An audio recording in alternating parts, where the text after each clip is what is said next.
Hi, everyone. I'm Kurt Roney, and this video is about market trends and drivers of markets. As you may recall, our view of strategic management is essentially one of trying to make internal capabilities and resources fit with the external environment. And the essence of good strategic management is to achieve that fit between what management can control in the way of resources and capabilities with the external environment made up of the economy, markets, and industries. In this video, we'll be talking about market conditions and forces that drive the development of markets. In other videos, we'll be talking about economic conditions and industry conditions. The discussion of market drivers and market trends is so large that we'll also be breaking this video into more than one. So it'll be a series of videos on a variety of topics. And the best thing for me to do here is to bring up a slide, if I can here. Let me see if I can. And that will enable us to appreciate what the scope of these drivers is. And so here are 8 drivers of demand: demographics, healthcare, technology, energy, climate change, international conflict, and education. There's an 8th one, which consists of finance and interest rates, but we'll be talking about that one when we get into the economy.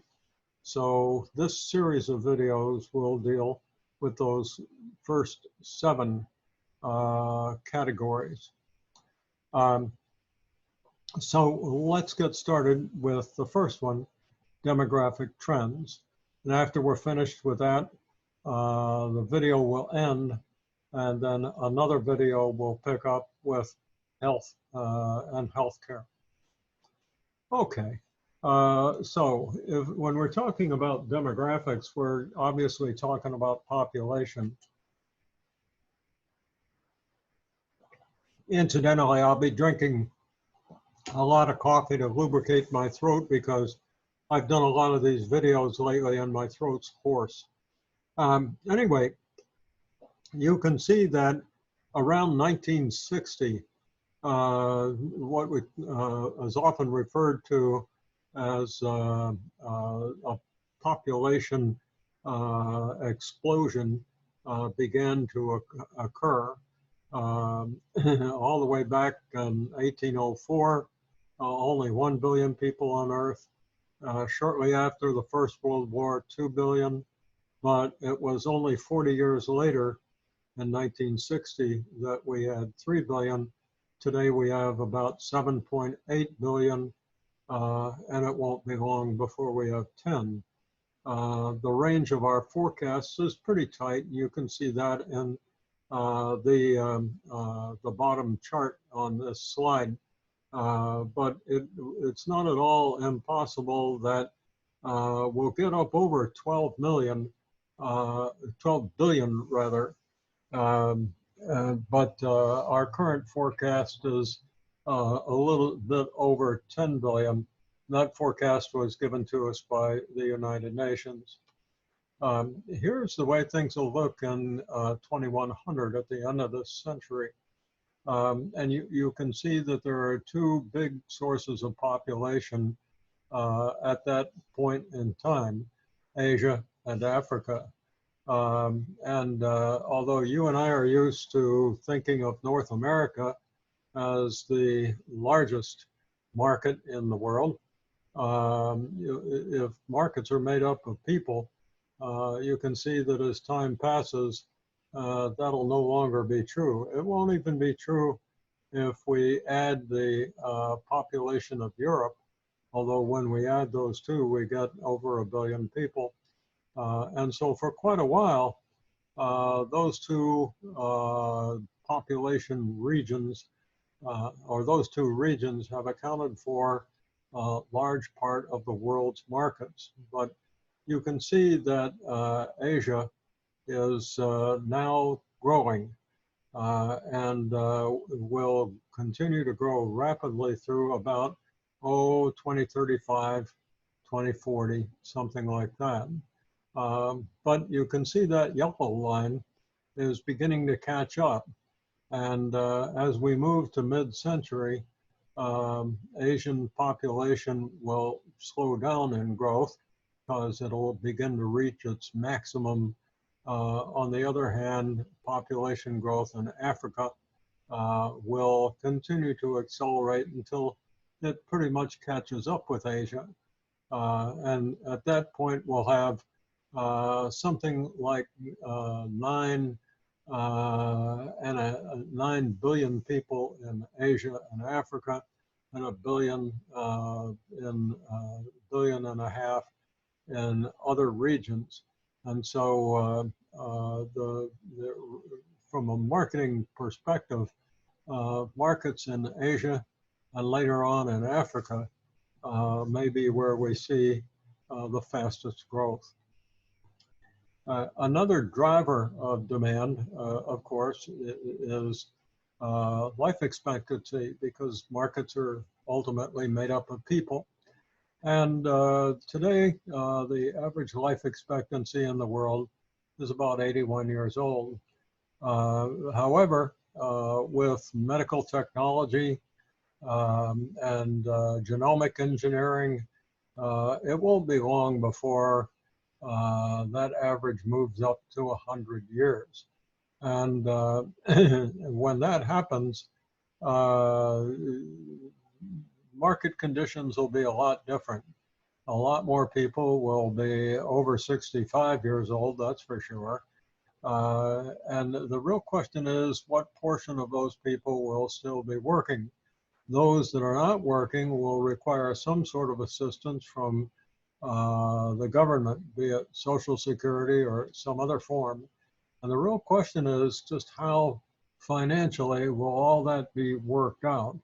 However it is worked out, one thing is for sure, and that is over time, the population will age and market segments consisting of senior citizens will grow larger. Here's a list of countries and their average ages. There are 39 of these.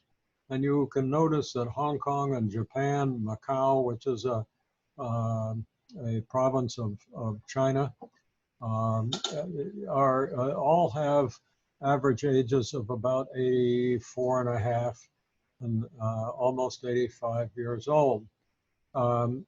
As we move down and to the right, we find countries in Europe with average ages of perhaps 82 and a half years old. That's also the average age in Canada, our neighbor to the north. But when we get to the right-hand column, all the way at the bottom in market and position number 39 is the United States with an average age under 79. And we'll see later on that that average actually has dropped during the past couple of years. So a real good question is, what is it about Asian countries and even Canada that differs from the United States to the point that it affects our average age, our average life expectancy? And we'll deal with some of those questions as we go through this and subsequent editions of these videos on market trends. So here's a chart that shows the trend in age group populations. And you can see that there are two that sort of stand out here. the 25 to 44-year-old group and the 45 to 64-year-old group. And you can see that the 25-year to 44-year-old group grows through the 1970s and early 80s and then flattens out. You can then see that the 45 to 64-year-old group starts growing in the late 80s and grows right into 2010. And for those of you who are quantitatively inclined, you should have figured out that this 45 to 64-year-old group is just the 25 to 44-year-old group 20 years later. So once this group flattened out, it became the 45 to 64-year-old group and so forth. Here's the outlook for those same groups. And you can see that 45 to 64-year-old group has now done the same thing that the 25 to 44-year-old group did here, and that is that it flattens out. Where is the real growth occurring here? It's in these folks who are over 65 years old. So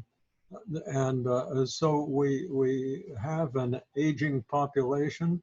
And this market segment of seniors is growing and will continue to grow through 2035 anyway. As a result, represent some very important shifts in demand for, among other things, shelter, housing, and the type of housing that they require, as well as different tastes in clothing, vacation, travel, cars. The kind of car that you probably like to drive isn't necessarily the kind that I like to drive because I'm one of those seniors. In any event, you can see that the 25 to 44-year-old group is still a really large market segment and is expected to grow steadily. These are the folks who are getting started in their careers and forming families, whereas the seniors have already had their families. The 45 to 64 is a separate special kind of a market segment. These are the people in their peak earning years. Although that group isn't growing real fast, it still is really large. And therefore, although not growing, we need to pay attention to it too. And just like the other groups that we've talked about, its needs and its desires, its market requirements are different than the other groups. Incidentally, be careful when you look at these charts. Take a look, for instance, at the 18 to 24-year-old group. There are only 7 years between 18 and 24. You have to count the first year, so it's not 6 years, it's 7. Between 5 and 13, it's 9 years. But when we go to 25 to 44, it's 20 years, and 45 to 64, it's 20 years. So be aware that when we're looking at these lines, we're looking at different size market segments. And so it's the pattern in these lines that we care most about. When we look at these charts, we see some other changes in demographics. In the upper left-hand purple graph, you can see that the birth rate, the red line, is flattening out, even declining a little. And because mortality simply continues on at about the same rate, there are more deaths than births in so far as additions to the population are concerned, or removals. And so the overall growth rate in the population subsides. We'll see a reason why it doesn't subside further in just a minute. But before doing that, let's look at the upper right-hand corner where we see that the adults over 65, those seniors, finally get so large that they surpass the children under 18. And this, I think, occurs in around 2035. What that means is that we've got fewer people being added to the workforce after they reach 18 than coming out of the workforce when they reach 65. And the meaning here, of course, is that there's a greater burden on social needs and social support devices such as Social Security. And by 2060, I guess it is in this chart, we've got a pretty substantial difference in the proportion of seniors, 23.5%, versus children under 18, less than 20. And so the strain on the social network, if you will, is growing, and that's going to become an issue. It's already an issue. In the lower left-hand chart, we see the trend in women who decide not to have children, at least not by a particular age. So the top line, the blue line, consists of women who are 30 to 34 years old. And in the past, you can see that a very small portion of that market segment has not yet had children. But now that proportion is up into the range of 35%. Even women 35 to 39, some 20% of those women have not yet had children. And again, that proportion used to be a lot smaller. So something's going on there in the way of birth rates. And we'll get into that a little bit later. As a matter of fact, I think in the very next slide. But be aware that to the extent that that's happening, we really do have a major change going on in market conditions. But before we get there, let's deal with this business of a declining rate of population growth. And in the lower right-hand graph, we see a reason for U.S. population continuing to grow. The orange bars consist of people who already live in the United States. The blue bars represent immigrants. And you can see that by 2030, growth in the United States population is due more to immigration, according to the Census Bureau's forecast, than to existing families. And so once again, we've got a dramatic change in the nature of markets in the United States, because people who come to this country from other countries have special needs, special requirements, special tastes. So once again, those groups of people form market segments.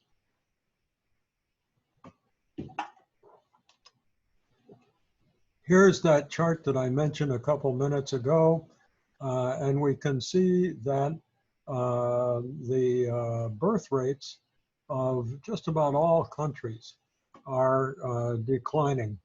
And and to the extent in mature countries that the birth rate falls below 2.1 children per family, there is no increase in population. That's because there's some small portion of children who don't live very long after birth. Now, in some countries that are underdeveloped, it takes a higher birth rate than that because the medical technology, healthcare are not as highly developed as in more developed nations.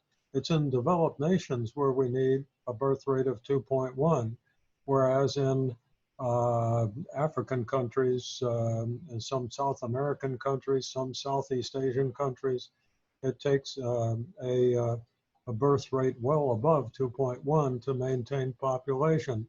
So there's another definite trend here.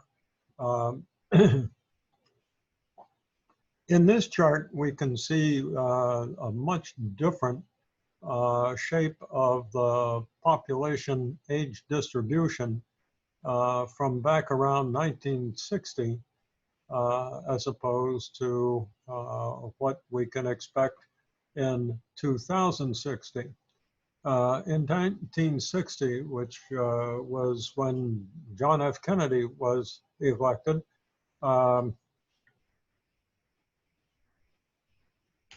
we have a fairly traditional population pyramid with one exception. You can see the little cinch in the belt there, the 20 to 29-year-olds. Why does that part of the population distribution narrow? And the answer is that those are folks who were born during World War II or shortly afterwards. And at that particular time, during wars, when lots of men are in the military, and when people are just generally insecure, they don't form families as easily. You can see that by 2060, things really will have changed, and they already have. But where's the fat part of the population distribution now? It's up there in the close to the senior citizens and the advanced adults, the older adults, and so the nature of markets that occurred in 1960 and those in 2060 will be very different because of the populations of people with different needs and preferences. Another interesting development in that 2060 column is in the 85 and older group. You can see that, as we were suggesting earlier, that group gets to be disproportionately large. And that's because we have this aging population. If we extended the ages in those diagrams up to 100 and so, then the diagram would peak in a pyramid form like the one in 1960. It would just do that at a higher level. But you can see that there are a very large number of people 85 or older in 2060 and a larger proportion of females than males because women live longer than men on average. Over on the right side, and by the way, you can again, please share with me the idea that those changes will really stimulate major shifts in market conditions. The chart at the right is also kind of interesting for reasons that may not be immediately apparent. You can see that folks who are 65 or older have the highest likelihood of voting, and those who are in their peak earning years, 45 to 64, pretty much at the same level. And then the voting rates drop down as folks get younger. So not only do we have greater likelihoods of voting as people get older, but if we look back at that chart on the left, we'll see that there's a much larger proportion of people at those senior ages. And consequently, their votes, their proportions of votes will be increasingly important to politicians, and thus their requirements will have to be met, thereby creating even more marketing opportunities in that market segment. Here's another chart that shows the growth of folks 65 years and older in the United States. You can see that in that chart, the one on the top, the red line indicates that about 13% of the US population by 2010 had reached ages 65 and older. Today, that proportion is now 15%. The trend keeps going up. Another trend or another set of circumstances in the same vein is in the chart at the bottom, where we see the proportion of populations of different countries that are senior citizens. The top line is Japan, where more than a quarter of Japan's population is 65 years or older. In fact, the next line under that one, the purple line, is Europe, where we find that some 20% of the population is 65 and older. And once again, those proportions are growing. It's only that line at the that dotted black line where we see the United States reaching 15%, and of course, it also will grow. Rather interesting is Korea, South Korea, where you can see that the seniors population market segment is growing rapidly as that country joins the group of developed nations, and as its living conditions improve, so does longevity. So in all parts of the world, we see aging and extended aging, and in the more developed countries, we see dramatic aging. As opposed to lesser developed nations like Mexico, the black dotted line on the bottom, where we see that the senior population isn't much more than 5% of the population, maybe 7%. Here's another important trend. In 2009, the portion of the world's population living in cities surpassed the portion living in the country, the rural. And you can see that over time, that gap is widening, so that by 2050, when the population gets to be about 10 billion, maybe 7 billion will live in the city and 3 billion in the country. So at that point, about 70% of the world's population will live in cities. Once again, that creates some very interesting problems for industry and marketing, especially when you think about how goods and services are distributed in cities as opposed to the country. Not to mention the different types of products and services that are required. So here are some differences in urbanization trends in some of the major parts of the world. You can see the top line shows us moving toward 70% worldwide. On the other hand, China's population in 2010 in the cities was only about 40%. India was less than 30. So I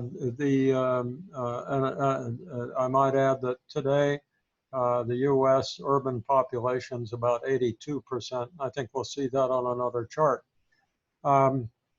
Another important fact that's related to these statistics is simply the number of cities that have a population of 1 million or more.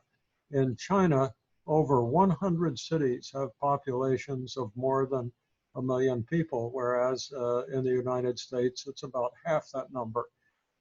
So the marketing to market segments in cities, to urban markets, is especially important, and in these very large parts of the world, including Asia and Africa, and between the two, India. So the very largest city in the world is in an underdeveloped country, India, and that's Mumbai, with about 20 million people. Mexico City isn't far behind with just under 20 million. New Delhi, 17, Shanghai, 16, Calcutta, another Indian city, about 15.5 million, which is about twice the size of New York City with 8.5 million. So among other things, the big cities of the world are not in the United States, and the biggest cities are in countries that are not nearly as well developed as the United States and most of the European nations. So the marketing conditions, living conditions in urban areas of underdeveloped nations are far different than in developed nations, and create demand for completely different kinds of products and services, such as engineering and construction, water purification, lots and lots of construction and machinery and so forth. So those markets at the bottom of this chart are much different than ours is. So here's the trend in the US urbanization, and as I mentioned, we're up over 82% now, and that's sort of leveled off, but still rising gradually. One of the things that you may have picked up in the news during the coronavirus pandemic is that there's been a move from cities to rural areas. So somebody did a study of that migration and found out that what you see in the news isn't necessarily correct. What he found was that people were moving out of big cities, but they were moving into other cities. Although there's an alleged claim of people moving out of cities due to civil unrest and some of the turbulence that is occurring in cities like Portland, Seattle, Los Angeles, Chicago. That doesn't mean that people have quit moving into cities, but they may be moving into other cities. From a land use perspective, it's kind of interesting to look at the difference between the portion of land in the United States where cities are located, only about 3%, and the portion of the population that lives in that 3% of land. Remember, today it's up to 82%. When this chart was done, it was 80%. That was in 2010.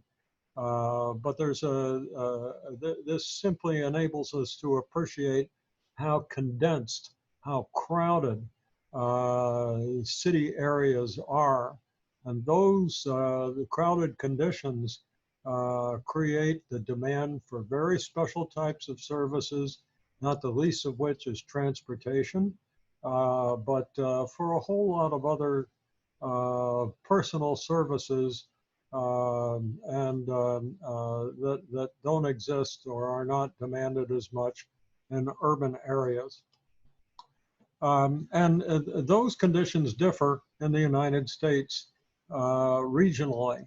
And so you see in this chart a representation of the demand for multifamily as opposed to conventional single family homes.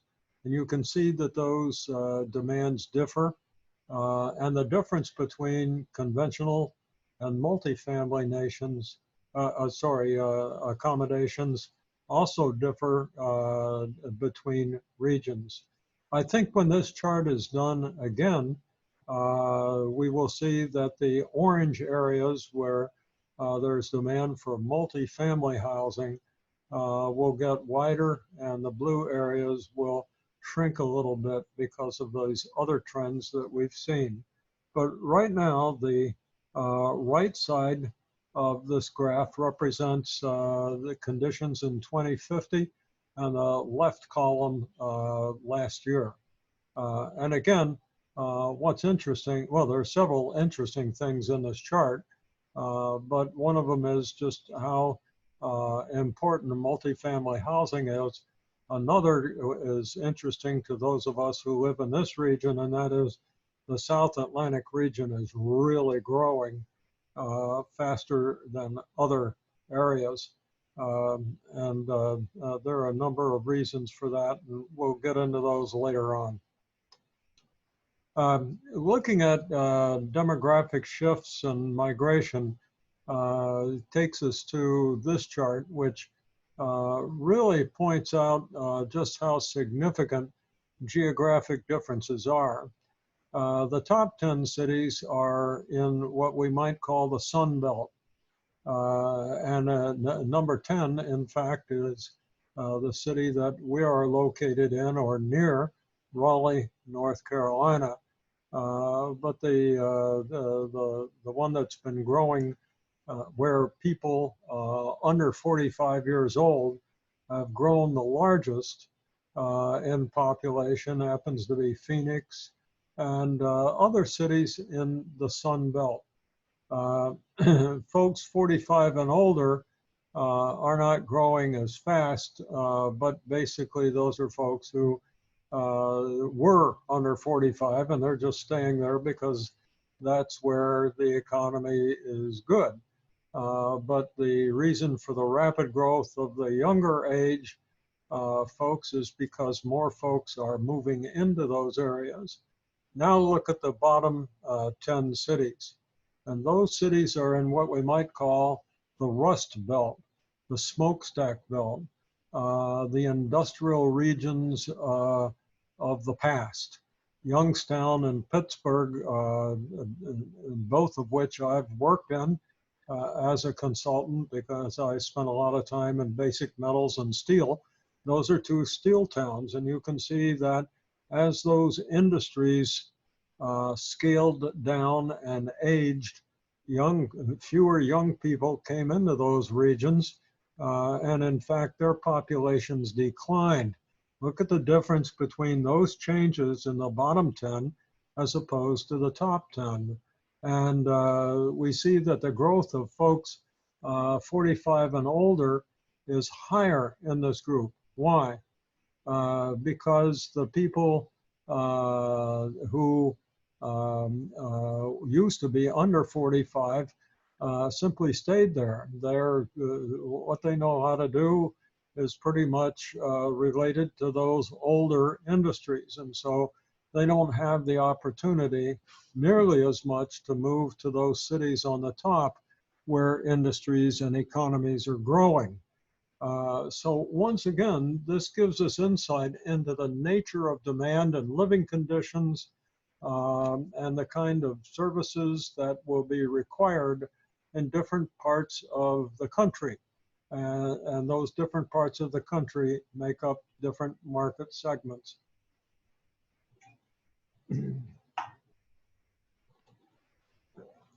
Here's another trend that we talked about a bit earlier, and it's characterized by the lines on the bottom. We can see that people are waiting longer to get married. Now, that chart ends in 2011, but I can tell you that after 2011, the trend continued on until, and I think we'll see in another chart sometime that now the average age for men to get married is about 30 years old. So both men and women are simply waiting longer to get married. These have some major implications for consumer markets, and segments of people who are not married as well as those who are. If we look at the graph at the top, we can appreciate that better. The dark green segment indicates people who are married, and back in 1960, that was about 3/4 of the population. By 2010, it was only half. On the other hand, the top segment of that chart, the tan segment, consists of people who never were married. Back in 1960, it was only 15%, but that portion has doubled by 2010 and continued to widen. By 2010, it was 28%. Rather interesting is the segment of people who are divorced or separated. Back in 1960, that was only 5% of the population, but by 2010, it had tripled to 14% and probably has continued to expand. Each one of these groups of people, including the folks who are widowed, the ladies, each one of these four segments have different demands for goods and services and represent different market segments. And one thing we can acknowledge for certain is that they are changing. And so in order to be smart at consumer marketing especially, we have to take these changes into account. So the upper left-hand chart on this slide simply acknowledges what we just saw.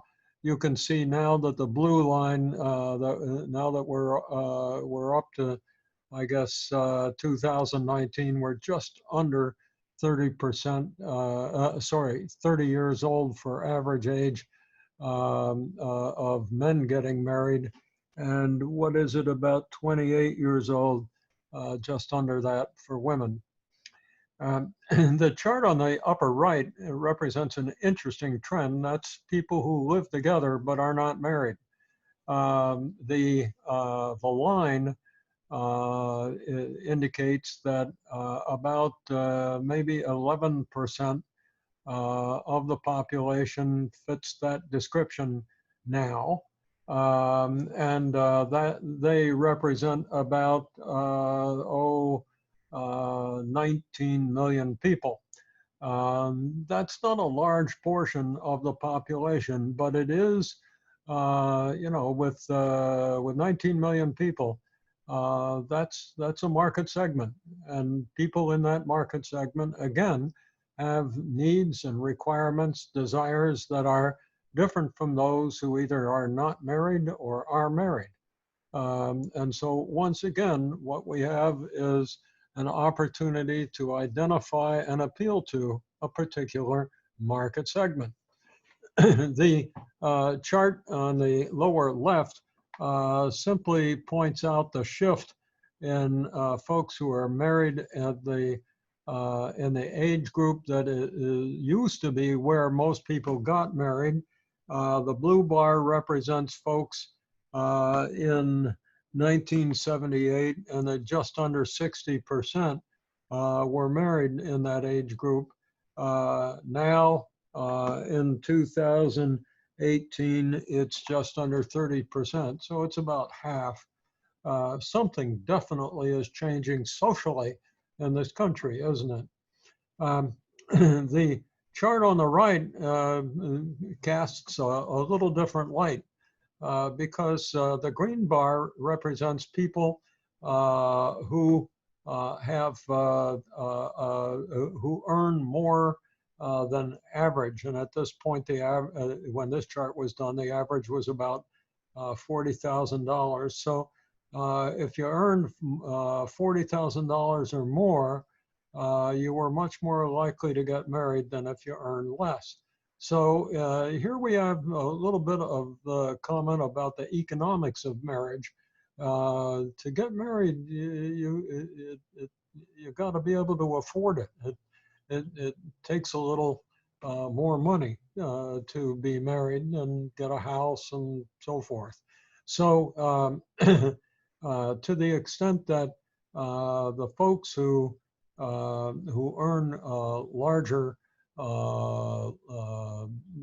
income may have achieved a higher educational level. That may have some ramifications as well. And in fact, that'll turn out to be the case when we look at some other charts. So here's just a summary of the marriage rate over a long term since 1900. And we can see that the marriage rate went up and down, but stayed at about 10 marriages per 1,000 people until we got to, 1990 perhaps, 1985. And then it began to work its way down, hit a plateau at about 2010, and then in 2018 took another dip down, and that may indicate that we're starting to move lower again. Time will tell. But there's no question about it. There's been a declining marriage rate in the United States. Another way to look at these trends is regionally.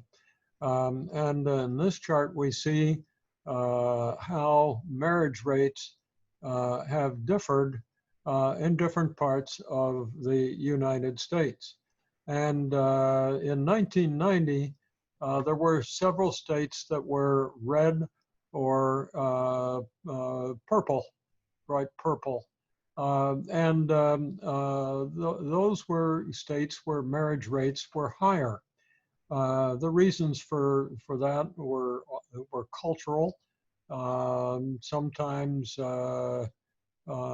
due to religious preferences and so forth. But anyway, in 1990, we see several states with relatively high marriage rates. When we move to the right, in 2000, we see fewer red states. So not as many states have high marriage rates in 2000. If we then move to 2010 on the lower left, there are no more red states. There still are some purple states, but no doubt about it, marriage rates have fallen off. And when we get to 2018, even more so. Nevertheless, what we can appreciate is that markets and social behaviors differ between regions of countries. And so we need to take regional differences into account. This is the result of a survey done by a very good market research firm. And they, in 2010, asked a question of people who were at least 18 years old, is marriage becoming obsolete? You can see that folks who were seniors thought that the answer was yes, almost a third of the time, which was quite surprising. But when folks 18 to 29 years old were asked, it was almost half the time where the answer was yes, about 45%. So Older folks are less inclined to believe that marriage is becoming obsolete, but even a third of those people answered yes. Here's the other side of the coin that I mentioned earlier. The proportion answering yes is lower if the people have college degrees. But again, more than a quarter of them still agreed, and those who had only a high school education was up around 45%. So education has something to do with this, and as I mentioned earlier, it's closely related to income. Folks with higher educations have higher incomes and therefore can afford to get married. Here are a couple of charts that simply talk about some of the differences between urban and rural regions, whether they're married, living together,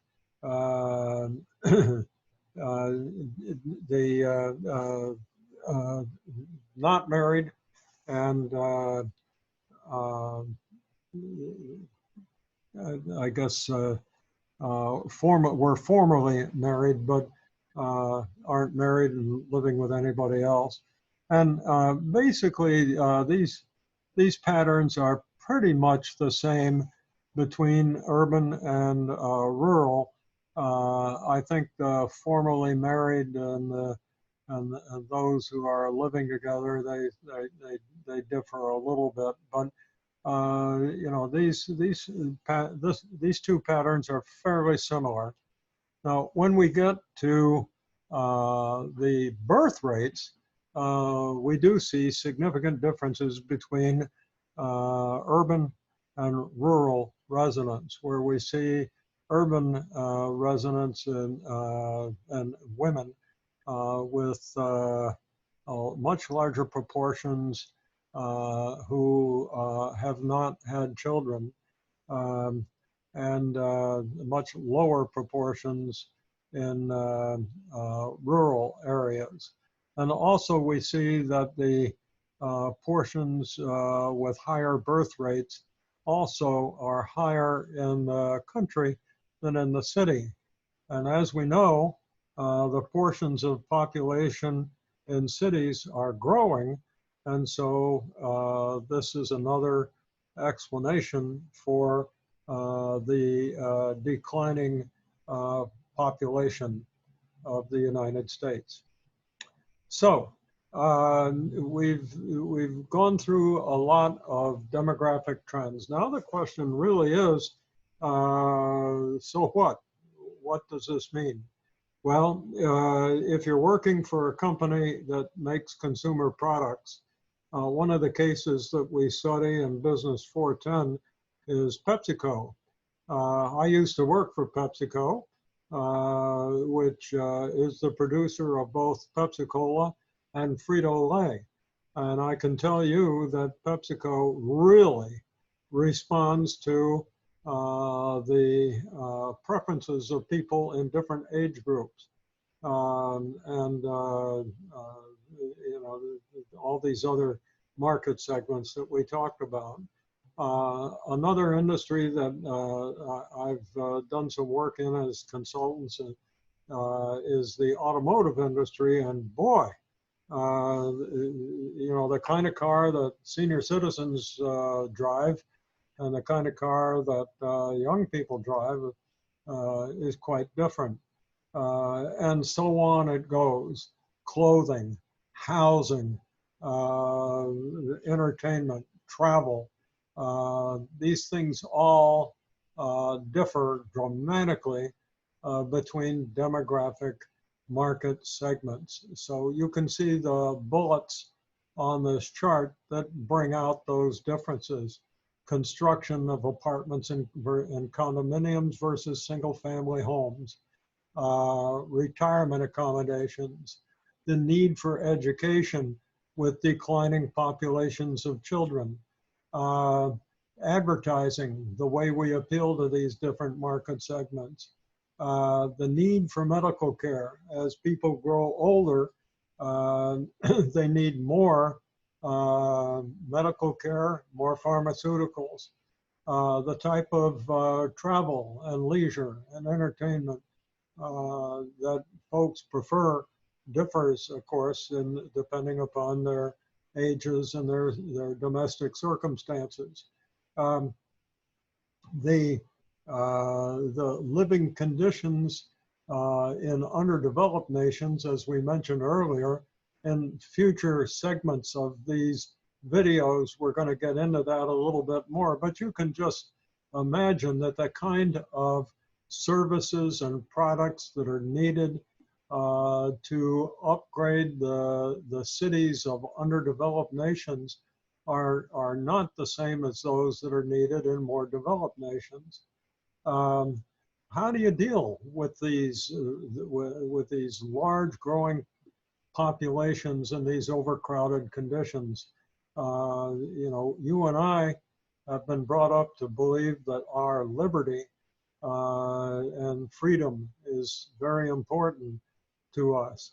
But when you've got such crowded conditions in cities with populations of 20 million, you know, do you really give people unlimited liberty, or do you have to impose regulations in order to maintain civil order and make the systems work adequately and provide adequate services to people?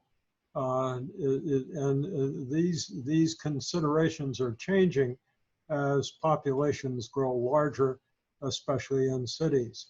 How do we deal with the need for fresh water and other sanitary living conditions as population grows, again, especially in cities?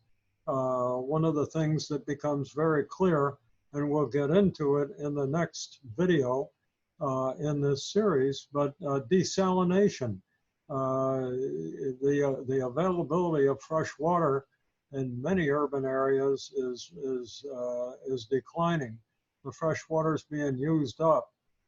So what do we do to solve that problem? How do we provide adequate electric power and a variety of other public services? And all of these are major questions that have to be answered as we look into the future. So I think that should cover it. I need to fix my control bar here, but that's a pretty complete discussion of demographic trends that are driving demands for goods and services, primarily in the United States, but we've touched on some of the variations in other countries. Our next video in this series will deal with healthcare. So when we get there, we'll come across some more of these similar trends that we've talked about in this video. So with that, I think we'll bring this video to an end, and I'll look forward to seeing you in class and our next video. Goodbye.